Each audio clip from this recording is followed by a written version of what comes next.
son personas muy brillantes. La doctora Rosario Valdés es investigadora titular del Instituto Nacional de Salud Pública, es licenciada en Psicología por la UNAM, con una especialidad en Psicología Clínica por el Instituto Milton Erickson de la Ciudad de México, con una maestría en Antropología por el Centro de Docencia en Humanidades del CIDEM, un doctorado en Ciencias y Salud Pública con área de concentración en sistemas de salud del Instituto Nacional de Salud Pública.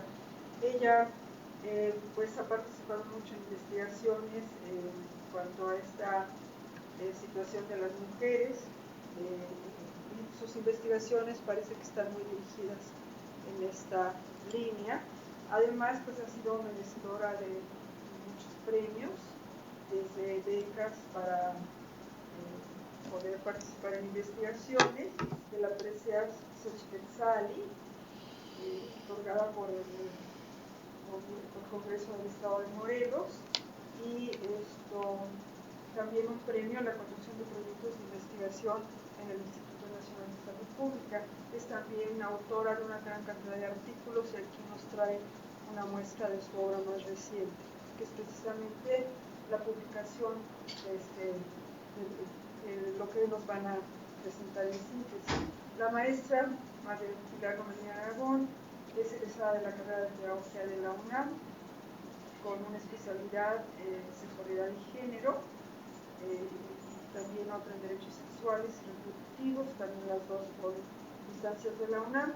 También es egresada de la maestría en Filosofía del CIDEM, Centro de Investigación de las Ciencias y Humanidades del Estado de Morelos, y también es experta con una maestría en psicoterapia familiar sistémica del Centro de Investigaciones Psicosociales ISOP, y bueno, también tiene estudios de doctorado en Antropología Social por el CIDEM. Ella también está muy comprometida con todo el estudio de género, y especialmente de esta situación de violencia a las mujeres. Pues ya creo que también ella ha ganado bastantes reconocimientos. La conocemos mucho en esta escuela de psicología y en esta universidad. También tiene un diploma de tanatología humanista. Bueno, son mujeres muy activas, muy preparadas, y ya les dejo la palabra para que nos compartan su experiencia en este trabajo. Muchas gracias. Pues me voy a hacer cargo de este control. Voy a pedir a lo mejor a la maestra Guadalupe Rodríguez que nos ayude. Y tienen la palabra, por favor, maestro. Muchísimas gracias. Gracias, maestro. Ay, bueno. Pues como siempre es un gusto compartir el trabajo, y principalmente es bueno iniciar dando las gracias por su presencia y por el compartir también este rato de básicamente contarles un aspecto de nuestra vida profesional que también tiene que ver con nuestro compromiso con la sociedad en la que vivimos y en la que hemos crecido. Entonces, si quieres tú iniciar. Pues igualmente, muchas gracias por la invitación. Para mí es un placer estar aquí con ustedes compartiendo la experiencia que hemos desarrollado en el Instituto Nacional de Salud Pública, en donde trabajo ya hace muchos años, y donde hemos tenido muchas colaboraciones con gente capacitada, comprometida como Pilar. Aparte de compartir la amistad, hemos podido también compartir proyectos de trabajo importantes. Como es de reeducación. Voy a empezar platicándoles un poquito el contexto previo al proyecto de reeducación, que es una iniciativa a nivel nacional y que tiene un antecedente importante, muchos antecedentes, antes de que empezara como tal la ley de acceso a una vida libre de violencia, que es la que da el marco normativo para que haya muchos cambios en este país. A mí me gusta siempre también empezar y recordar un poquito la historia de lo que es la lucha contra la violencia hacia las mujeres en México, en América Latina, pero me voy a concentrar en México sobre todo, ¿no? En los 80s, muchas organizaciones, o más bien muy poquitas organizaciones, éramos las que estábamos trabajando para atender a las mujeres que sufrían algún tipo de violencia. El Centro de Apoyo a las Mujeres Violadas fue una ONG que surgió en los años 70, en donde básicamente la mayoría éramos psicólogas recién egresadas, que hacíamos algún tipo de servicio social ahí, y era una ONG que es una de las ONGs pioneras en este país, que atendíamos a las mujeres que sufrían violencia sexual. Muy pronto nos dimos cuenta que pues era insuficiente los recursos, que eran obligación del Estado el dar esta atención. ¿Sí? En esa época de los 80 se estuvo pugnando muchísimo por visibilizar el problema de la violencia hacia las mujeres como un problema social. Mucho después se reconoce como problema de salud pública, pero en los 80 básicamente la iniciativa, el trabajo, los esfuerzos de esas ONGs, que eran no más de 10 en el país, muchas de ellas concentradas en la Ciudad de México. Nuestra tarea, nuestro objetivo fundamental era que a nivel social se reconociera que no eran poquitas las mujeres que sufrían violencia, que no era un problema privado, que era un problema público, que es un problema público y que es obligación del Estado dar todos los servicios que mujeres y hombres, niños, necesitan para poder enfrentar una situación de violencia familiar o de violencia sexual. Y en esa época también surgen las primeras organizaciones, ya estamos hablando en los 80, donde nos dimos cuenta que muchas mujeres llegaban a los servicios, pero que no eran mujeres violadas. Por ejemplo, a Cambac llegaban muchísimas mujeres que decían, bueno, a mí mi marido me pega, me maltrata, y en ese entonces no había una sola organización, mucho menos una dependencia de Estado, de gobierno, porque no existía nada. Y fue así como surgió COVAC, que es una organización que se escinde de Cambac, con 2 integrantes, y fundan COVAC, que también fue una organización pionera. Y COVAC dio atención durante muchos años a mujeres que sufrían violencia, niños, niñas que sufrían violencia familiar, pero también daba atención a mujeres violadas o a personas violadas en general. En esa misma época, en los 80s, a finales de los 80s, nosotras nos escindimos también de Cambac, 2 integrantes de Cambac, decidimos conformar el Centro de Investigación y Lucha contra la Violencia Doméstica, CECOVID, que fue una organización pionera porque es la que se define como exclusivamente atender y estudiar la violencia, entonces le llamábamos violencia doméstica, pero que involucraba más la atención a mujeres y a niños que estaban inmersos en una relación, en una dinámica de violencia a nivel familiar. Como ONG, yo estuve ahí como una de las fundadoras, trabajé muchos años en esta ONG y ahí lo que queríamos básicamente era combinar 2 aspectos importantes. Por un lado, la atención, que eso nos parecía siempre fundamental, porque la demanda siempre es de atención, ¿no? Pero a la vez, en esa época, que eso fue algo muy innovador, era también hacer investigación. Lo que pasaba con los datos entonces es que si uno buscaba reportes, cifras, estadísticas, no había ningún dato, ¿no? No había nada. México no tenía ninguna encuesta, estábamos todavía muy lejos de las encuestas nacionales. Y nos dimos cuenta, para mí siempre fue como muy importante, fue siempre una inquietud personal, el tema de la investigación. Si no tenemos datos, no tenemos cifras, si no hacemos investigación de manera seria, no hay credibilidad de que el problema era y es un problema importante y de gran magnitud y de gran impacto. Por eso CECOVID, desde que se fundó a finales de los 80, se propuso tener esas 2 líneas de acción simultáneas. Y de ahí, bueno, CECOVID trabajó hasta 96, 97 como institución, COVAC también cerró, son como ciclos que se cumplieron. Y en la década de los 90 ya hubo mucho más organizaciones, más ONGs en el país. CIDAL aquí, ustedes conocen, es una organización pionera, que lo que pasaba con organizaciones como CIDAL, como el colectivo Rosario Castellanos, como las mujeres de Jalapa, eran organizaciones que surgieron en sus contextos locales, que aunque no estaban especializadas en la atención a la violencia, tuvieron que atender ¿Por qué? Porque la demanda, como lo dije desde el principio, siempre está, siempre va a estar. Creo que desgraciadamente, ya sea cada vez que se abre un servicio en la Secretaría de Salud, Procuración de Justicia, ONG, organizaciones de profesionales, siempre va a haber una demanda por la atención, ¿no? Entonces, en Morelos también, bueno, CIDAL ha sido una organización fundamental porque también ha tenido esta función de, por un lado, visibilizar el problema, participar en políticas públicas, en promulgar leyes de protección a víctimas, pero también ha sido una organización que con otras organizaciones locales han impulsado muchísimo el trabajo con las autoridades en su momento, ¿no? Estábamos haciendo ahorita, Pilar y yo, un recuento y desde hace más de 12 años empezamos, todavía cuando ni siquiera había la iniciativa de los institutos estatales de la mujer, en Morelos, en Cuernavaca particularmente, se estaba impulsando ya un centro de atención especializado a la violencia, que no se pudo concretizar porque lo vamos a ver, ha sido un poco la historia también del movimiento. No siempre hay esta contraparte de autoridades sensibles, ¿no?, que se comprometan con la atención, ¿no?, con las leyes.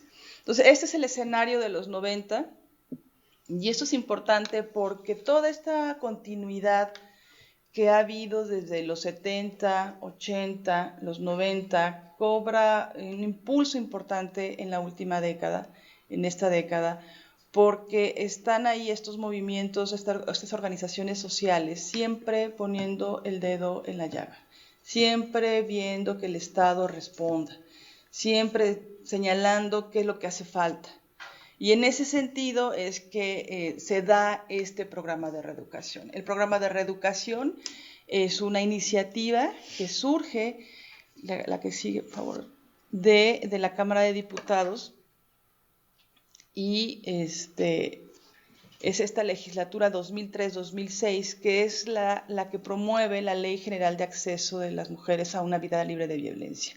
Esta ley es importantísima y es un parteaguas a nivel nacional. Antes de esta ley teníamos leyes, muchas leyes, la ley de atención a víctimas, casi todos los estados tenían sus leyes locales y eran siempre más leyes administrativas.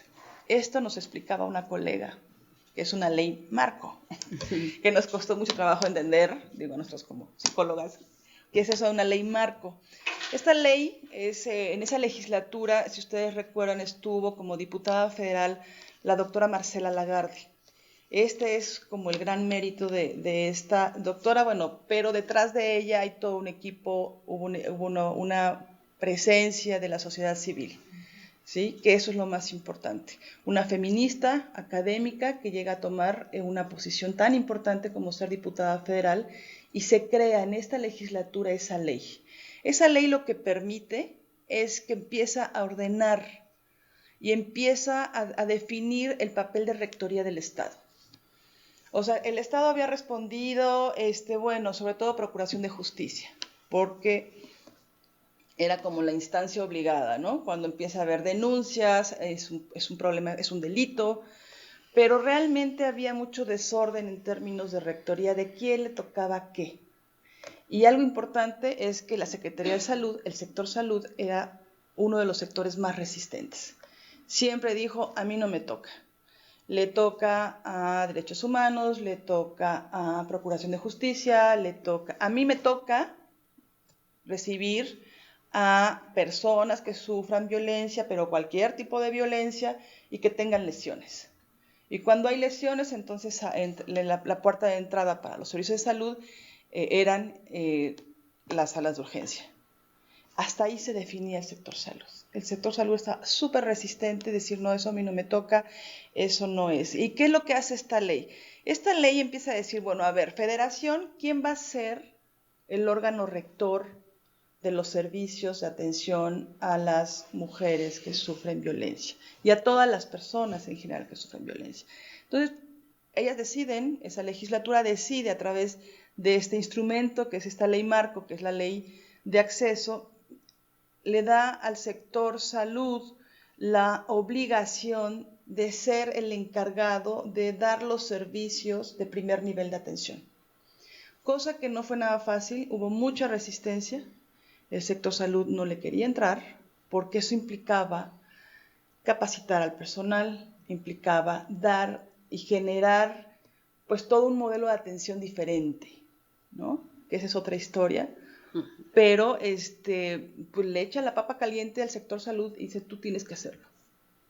Y entonces define también qué es lo que tienen que hacer los estados y qué tienen que hacer los municipios. Yo los invito a que lean la ley define muy bien, de hecho ha sido reconocida como una de las leyes a nivel Latinoamérica muy importantes porque la han replicado otros países en Centroamérica y América Latina, porque realmente es un esfuerzo muy importante. Pero en esta ley, cuando ustedes la lean, bueno, empieza a decir tú, Secretaría de Salud, pero ya no es como el Estado así en general, sino empieza a nombrar Secretaría de Gobernación, qué es lo que tiene que hacer, qué es lo que tiene que hacer Secretaría de Salud, qué tiene que hacer la Secretaría de Educación Pública, que también había sido un sector súper resistente, a pesar de que es un sector que por su propia naturaleza identifica con mucha facilidad a los niños y niñas que sufren violencia, ¿no? Es muy fácil, digamos, por pues el contacto que tienen los maestros y las maestras con los niños y darse cuenta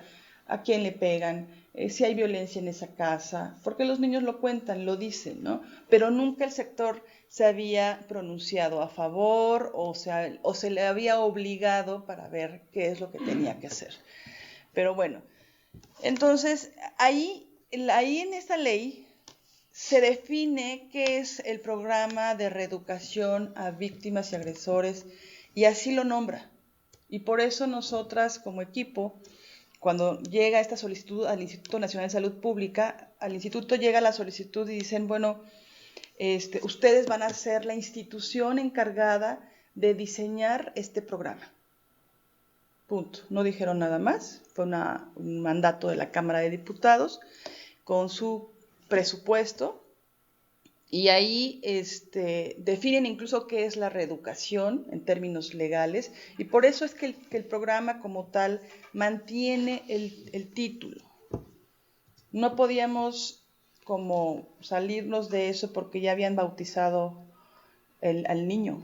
Al huevo. El huevo, por eso. El huevo tenía un nombre, ¿no? Me gustaría agregar sobre la metáfora del huevo. ¿Por qué lo llamamos así?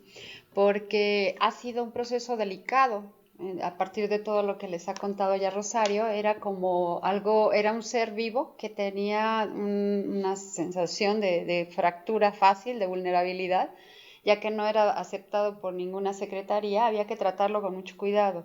Y en lo que va a ser el inicio de este proceso, que es lo que nos va a contar a continuación, ya tenía un nombre, se llamaba Reeducación. En ese momento se llamaba Programa Nacional de Reeducación. A lo largo de esta presentación vamos a ver cómo este ser delicado estaba y sigue estando todavía vulnerable. Entonces, por eso es la metáfora del huevo. ¿Quién le puso este nombre a este huevo? Que es la metáfora de una papa caliente, ¿no? Se pasaba en el problema, pero este es un problema que no tiene la consistencia de una papa. La papa es dura, aunque esté caliente, pero este huevo es frágil. Y sigue siendo frágil en la medida en que el problema de la violencia es un problema, pues, sumamente sensible. Te dejo. Bueno, entonces en 2008 se le asigna al Instituto Nacional de Salud Pública la tarea de definir el programa. Hagan el programa, diseñen el programa y nos entregan a finales de 2008 un programa. Y entonces dijimos, ¿qué? El Instituto Nacional de Salud Pública, si bien tenemos pues una trayectoria en investigación, también es importante reconocer que no es un área prioritaria, no es una línea prioritaria dentro del instituto. Somos minoría, quienes trabajamos la línea de investigación sobre violencia, en cualquiera de sus expresiones, violencia contra mujeres, accidentes y, en fin, o sea, no es como un área que esté muy en la agenda del director general, ¿no? En turno, el que sea. Entonces somos minoría. Y además tenemos más entrenamiento para las encuestas, para la parte de investigación, pero el programa suponía una investigación sólida, pero un programa que se fuera a implementar. Y entonces ahí lo primero que hicimos fue reconocer, por ejemplo, esta fortaleza del instituto, pero a la vez también esa debilidad, y conformar un equipo multidisciplinario. Por eso la primera diapositiva era esta conformación del equipo. Ahí la ventaja es que, pues yo como he estado siempre con un piecito en la sociedad civil, yo surjo básicamente en el activismo, no en la academia, que lo cual siempre he dicho que es una gran virtud, porque me da la oportunidad de estar conectada con otras organizaciones, cosa que no sucede con algunos colegas académicos que han hecho toda su trayectoria académica. Como yo no vengo de ahí, yo vengo de la sociedad civil, más de la práctica, más de las ONGs, pues conozco a mucha gente y estoy ahí involucrada. Entonces conformamos un equipo que, como ustedes se dieron cuenta, se convocó a gente que tiene experiencia en la atención. Y además este programa implicaba otro desafío importante. El programa no nada más era la atención de las mujeres que sufrían violencia, sino también de los agresores. O sea, se estipuló por ley que el programa de reeducación no se iba a quedar nada más lo que tradicionalmente se había hecho por la sociedad civil, nada más con las mujeres, y no porque no sea importante, sino porque justamente implicaba un desafío reconocer, saber quiénes estaban trabajando con programas de atención a hombres que ejercieran violencia. Y ese es un campo, para quienes no lo conocen, es un campo muy nuevo, que surge muchísimo después que los grupos de mujeres, atendiendo mujeres que sufren violencia. Y convocamos a 2 organizaciones que son como las pioneras, ¿no? Que es Gendes y Hombres por la Equidad. Entonces, lo que hicimos fue conformar un equipo multidisciplinario, que éramos como 15 personas, con especialidades diferentes para poder responder a una demanda de esa magnitud. Y luego, bueno, ¿qué es lo que nos muestra esta diapositiva? Pues primero, como primera tarea en el 2008, dijimos, bueno, necesitamos saber qué se ha hecho a nivel internacional, cómo otros países de todo a nivel internacional, cómo han enfrentado el diseño, la implementación de programas que pretenden atender tanto a las mujeres, por un lado, como a las víctimas, a los agresores, perdón.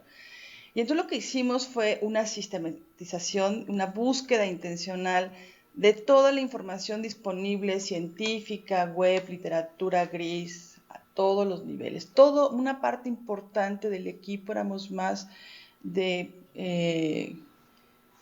10 personas analizando, buscando información para ver cómo se había enfrentado el problema y encontrarnos los modelos de atención. Los marcos teóricos, para saber y discutir con toda esa información y hacer una propuesta nacional, que fue casi la mitad del tiempo, y que es el producto, este es el producto, digamos, ¿no? Esa sistematización condensa aquí todo lo que encontramos en este libro. Este libro pues se agotó, hay muy pocos ejemplares ya, pero sí lo tenemos en PDF, se puede consultar. Y lo que concentra de información es todo lo que encontramos en diferentes países de modelos de atención a mujeres y modelos de atención a hombres.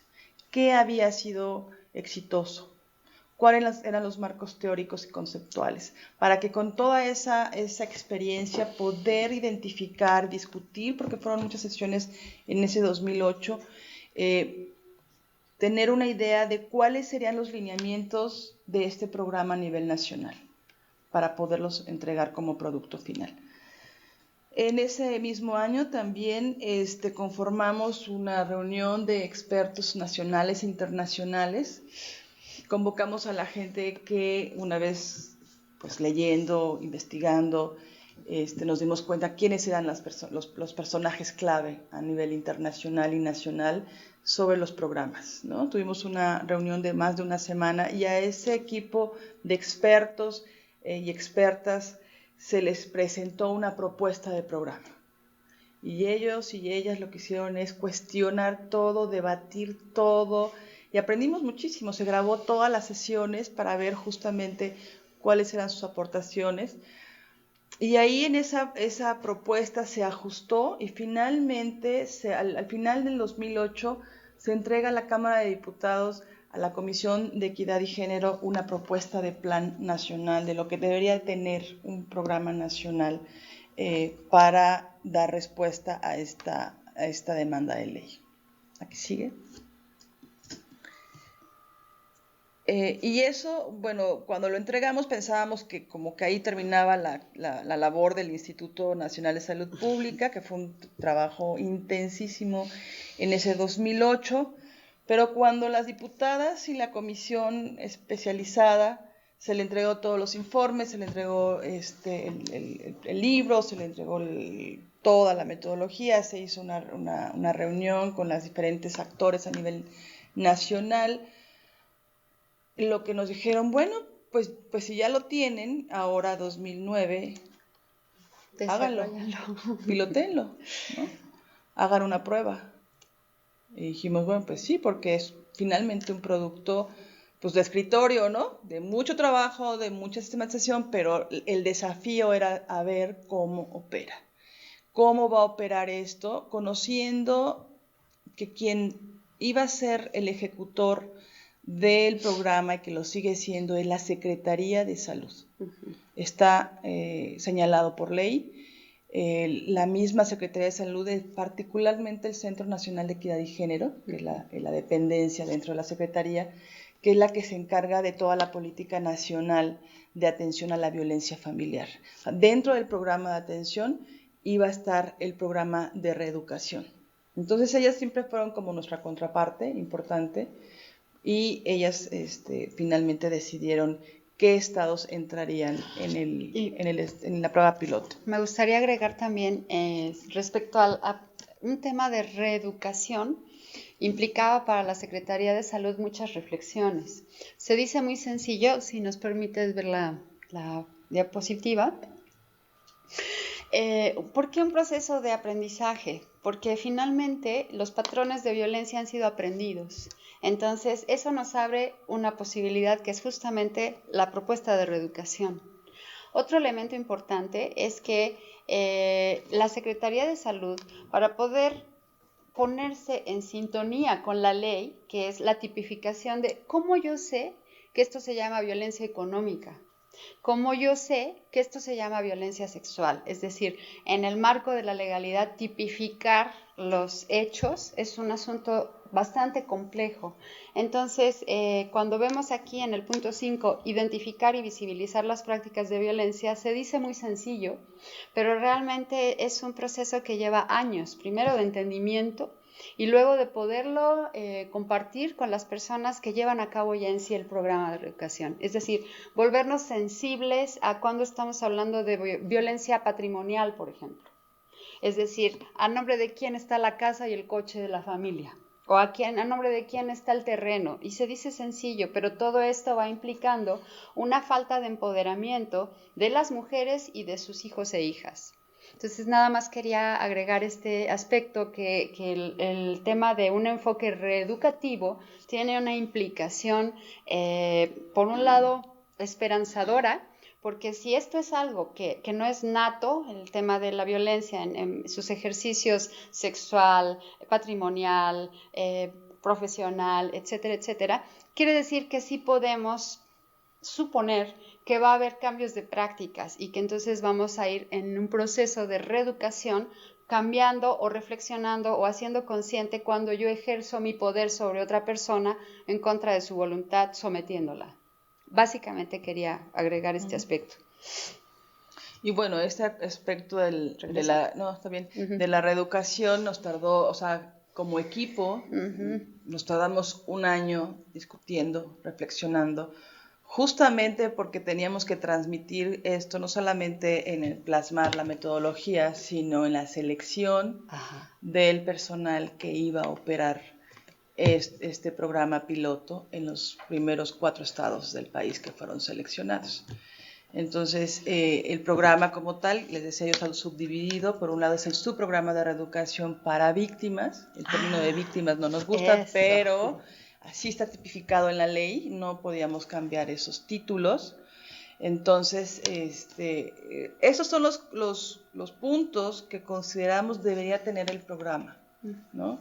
Un programa además que también es un desafío para la Secretaría de Salud, porque, bueno, nosotras como Instituto Nacional de Salud Pública conocemos muy bien los servicios de salud, ¿no? O sea, somos parte del sector salud, aunque somos un órgano descentralizado, pero mucho de nuestro trabajo de investigación implica los servicios de salud.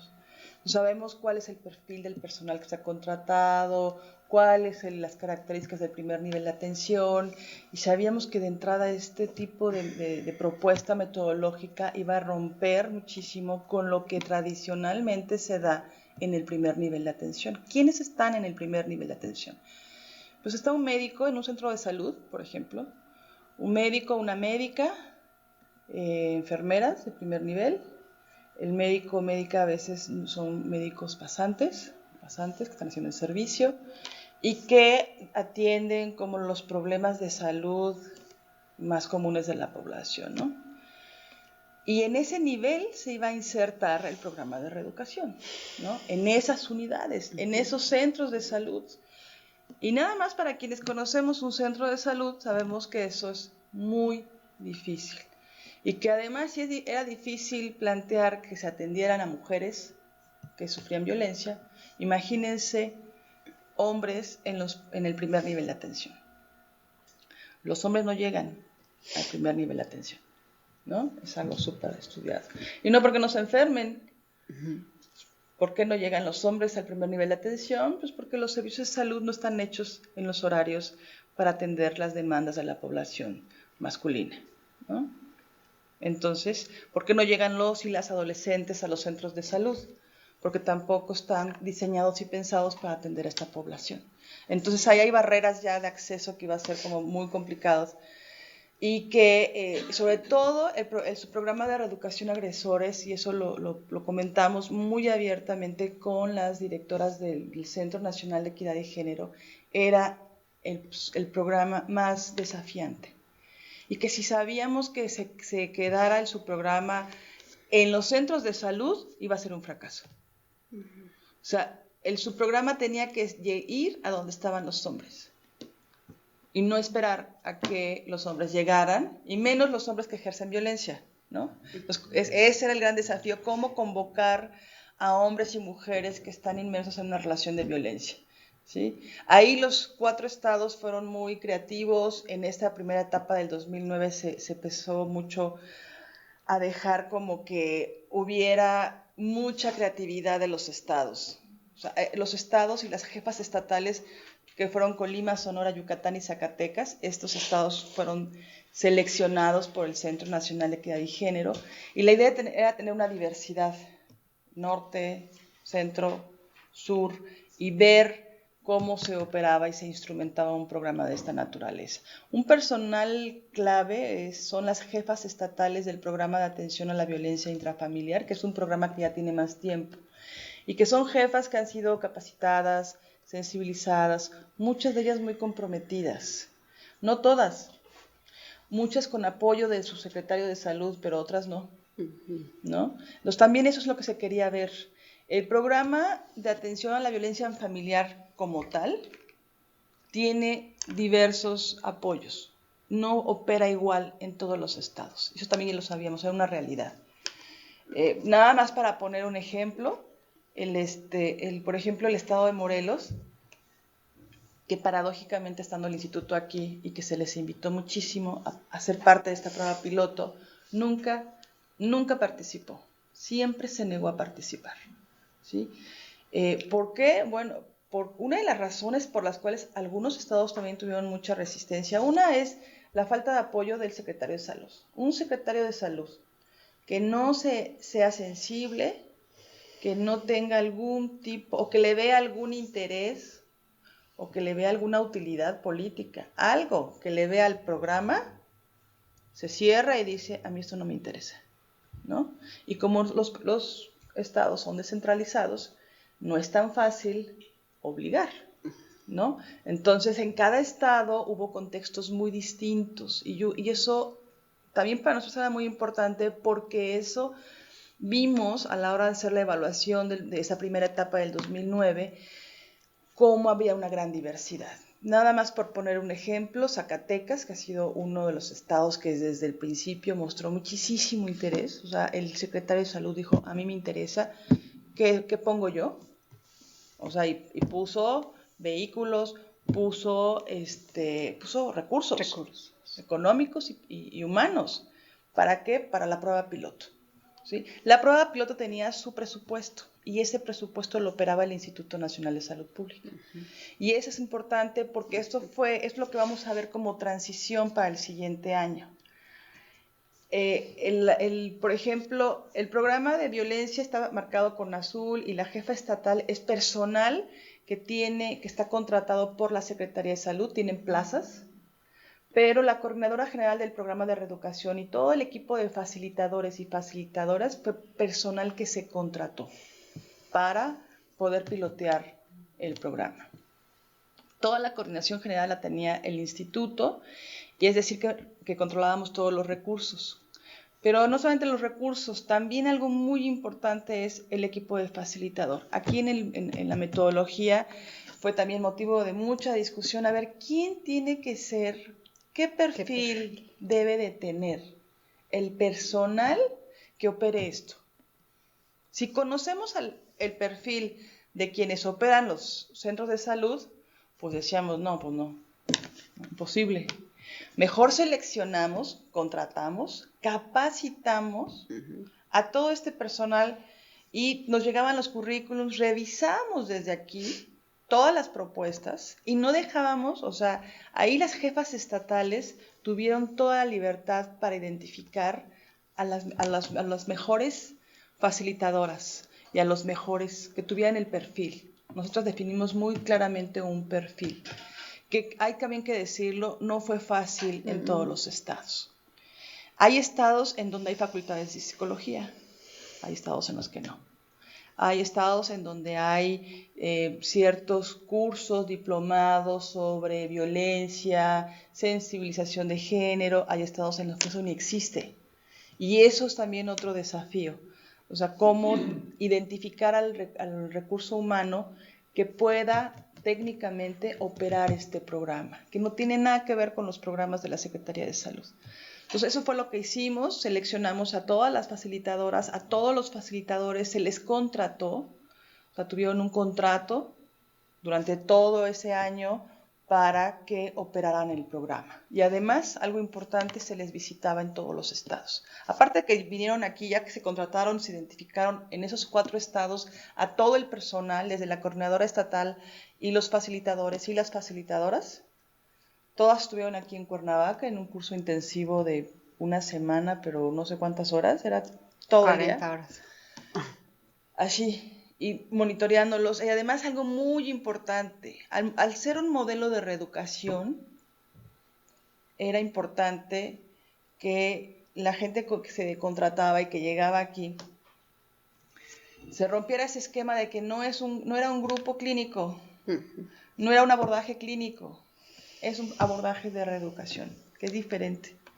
Entonces, eso implicaba además que de la capacitación, el tener que reconocer cuáles eran mis propias experiencias como psicólogo, como psicóloga, como hombre, como mujer, para reconocer mis propias experiencias de violencia.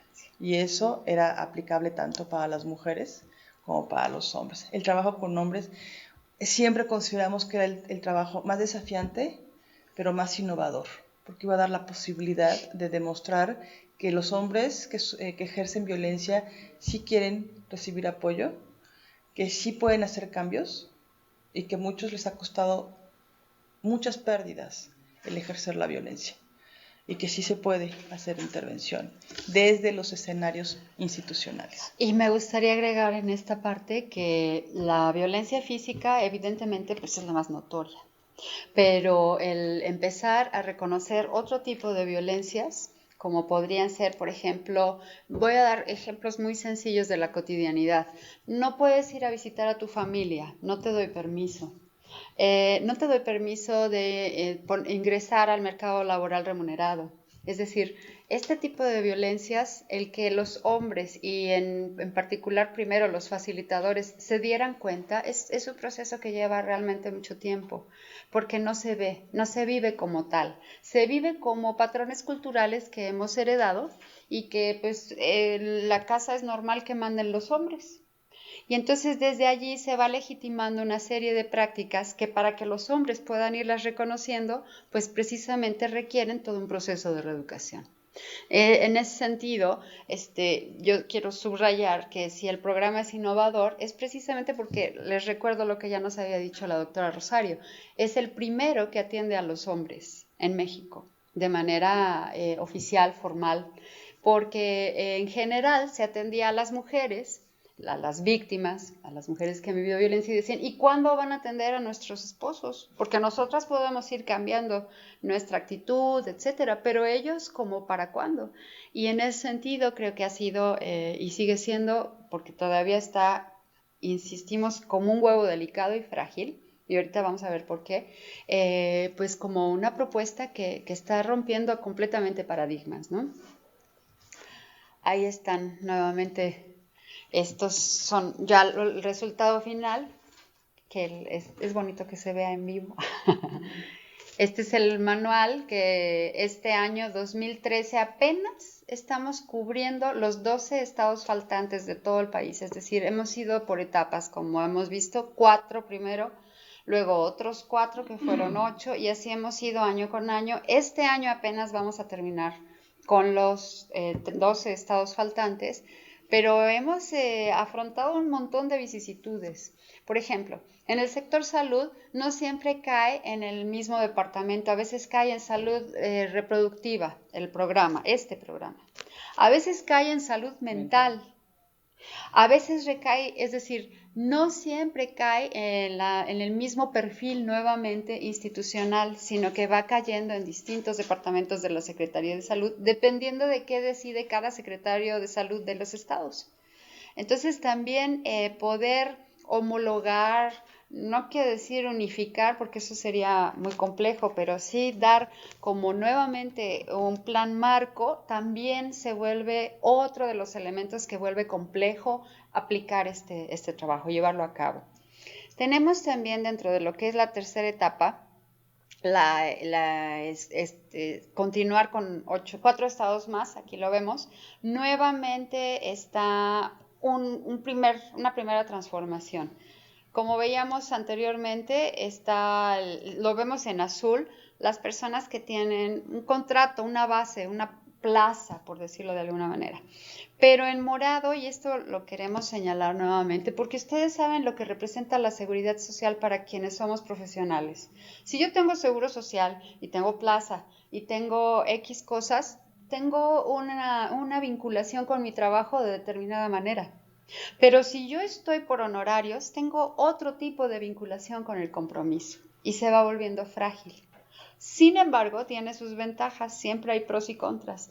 Las personas que ya se capacitaron y que ya han facilitado el programa a lo largo de 1, 2, 3 años van logrando expertise, cosa que también les permite después insertarse en otros servicios de atención a la violencia, probablemente ya no del programa, pero esto sí va a ser necesario que le vayamos dando cierto fortalecimiento con certificaciones, por ejemplo.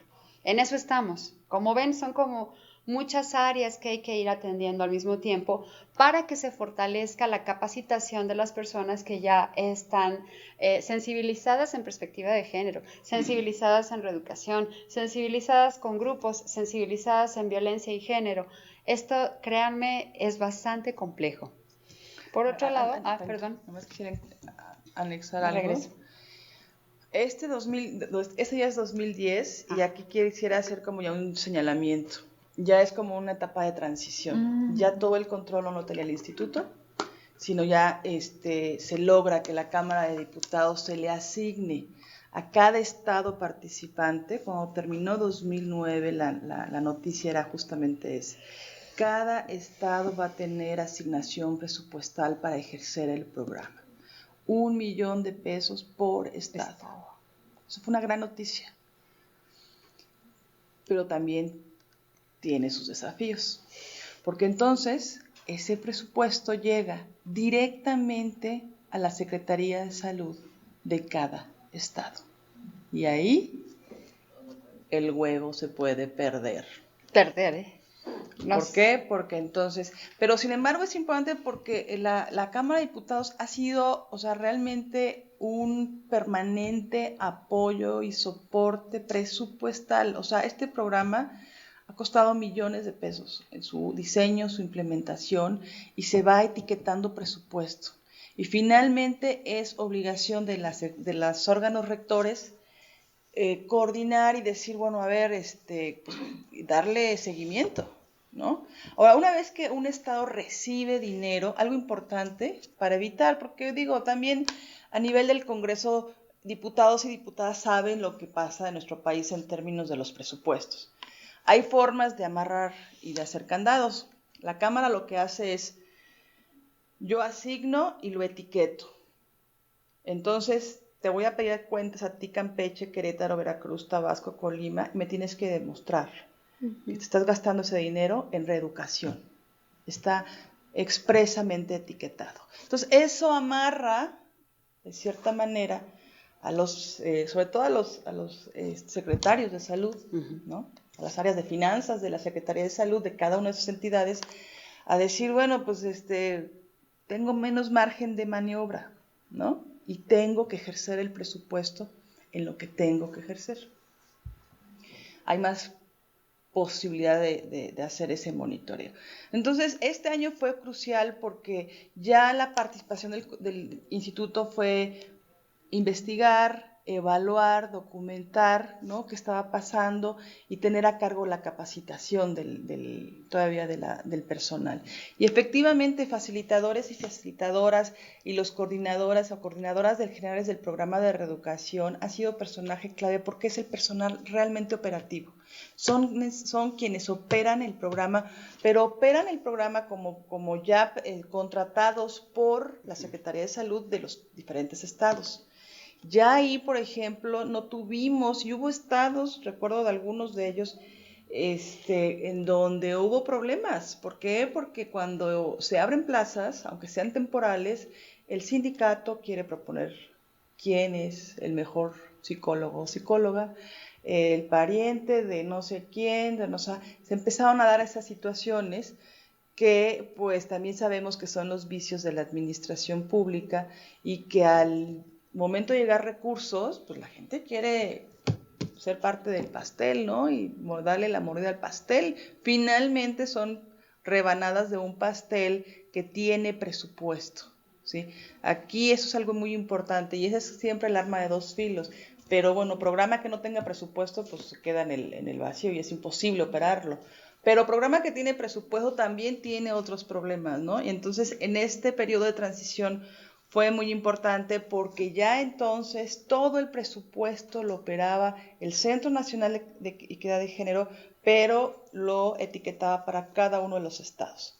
Entonces, y nosotros como instituto, ya les digo, nuestra partida era muchísimo menor, nuestra injerencia era así como fue la transferencia del huevo. Ahí fue así como aquí está.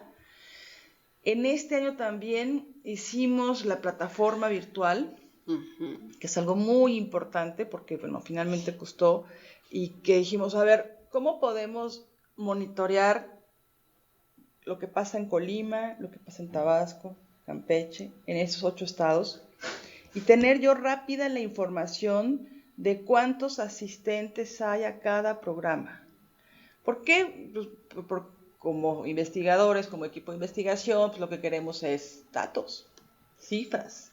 Lo que queremos es ver la permanencia. Lo que queremos ver es adherencia. ¿Cuántos de los que se inscriben en los grupos, hombres y mujeres, se quedan? ¿Cuántos llevan las 25 sesiones o las 24 sesiones? Que aunque algo que nos faltó mencionar es que las sesiones son modulares, o sea, la gente puede entrar y salir, pero queremos ver eso. Entonces, en ese año se diseñó una plataforma virtual. Todo el área de informática, junto con el equipo de investigación, diseñamos una plataforma virtual para que en cada estado, cada facilitador hacía un reporte de sesión por sesión, diario de campo. lista de asistencia para identificar, o sea, la usuaria, la mujer 1, a cuántas sesiones iba, porque después íbamos a hacer una evaluación cualitativa del impacto de haber estado en un proceso de esta naturaleza, ¿no? Entonces, ahí está la plataforma, existe la plataforma, pero en ese año se sistematizó muchísima información. O sea, podíamos tener desde el instituto con el acceso a la plataforma y saber cómo se estaban operando los grupos en cada uno de los estados. Teníamos edades, religión y número de hijos, hijas, por supuesto origen, todo lo que ustedes se pueden, bueno, lo tenemos de hecho, es una información que ahí está y que se está fomentando el hecho de que lo sigan registrando, pero les cuesta mucho trabajo estar llevando diarios de campo, sin embargo es la única manera de que vuelvan a etiquetar los recursos para el programa. ¿Por qué? Porque si yo demuestro cuántas usuarias y usuarios tuve y cuáles fueron los resultados, es más fácil que yo el año siguiente pueda decir, mira, este programa está funcionando. Entonces, es como siempre una parte, en México creo que tenemos esa carencia, afortunadamente ahora ya hay muchas universidades como esta, que estamos favoreciendo los procesos de formación en investigación, en donde nos acostumbremos estudiantes y todos, alumnas y alumnos, a ir llevando un diario de campo en sus procesos de investigación. Esto es clave. Esto sí es un trabajo que en la medida en que lo vayamos fortaleciendo vamos a poder visibilizar no solamente las problemáticas, sino los resultados eficientes, ¿no? Las experiencias exitosas. Como ya decía Rosario también, en la siguiente etapa, ya para el 2010, también fuimos a hacer, después de haber ya realizado los procesos que duran aproximadamente 6 meses, son 25 sesiones, una vez a la semana, de 2 horas y media, para hombres y para mujeres, hicimos grupos focales y entrevistas a profundidad. Y tenemos algunos de los resultados cualitativos que nos es pues siempre grato compartirles lo que dicen las mujeres después de haber realizado el programa. En el caso del primer objetivo, que es identificar y utilizar recursos para vivir sin violencia. Estas son textuales, están entrecomilladas porque fueron las respuestas que ellas fueron dando. La toma de conciencia fue lo más importante, porque nos dimos cuenta que la violencia está enraizada en actividades domésticas, sociales, culturales y que se toman como algo aceptado. Otra fue, gracias a este grupo conocí varias formas de violencia que yo estaba viviendo y pensaba que eran normales. Este grupo también me enseñó a saber a dónde acudir cuando necesito algo. Otra usuaria dijo, conforme iban pasando las sesiones, yo le iba dando a saber las pláticas que teníamos aquí sobre los tipos de violencia y eso le empezó a interesar. Y cada día que llegaba me preguntaba qué temas habíamos visto y yo le comentaba. Entonces ha sido fundamental porque he visto muchísimo cambio por parte de él. Yo veo que está poniendo muchísimo de su parte. La última, como ustedes pueden ver, lo que me agradó fue saber que hay redes. Somos soldados de una lucha amplia y me agrada saber que hay muchas mujeres luchando por combatir la violencia. Aquí tenemos algunos de los elementos que dan los hombres usuarios. En cuanto al primer objetivo, que es, les repito, de los más difíciles, identificar su propio ejercicio de la violencia, podemos escucharlos decir, ¿y cómo es que cada vez que mencionaban una violencia de esas, sexual, de esas, económica, cómo enseguida digo, paso, a todas les atiné, ¿no? Estoy hablando de sus testimonios textuales. Otro compañero dijo, ese tipo de violencia que consiste en hacer que la persona se sienta mal, que viva mal, por ejemplo, en la comida, simplemente al decir no me gusta, como simplemente todo lo que hagas está mal hecho. Ellos se iban dando cuenta de que al hacer estas descalificaciones, por ejemplo,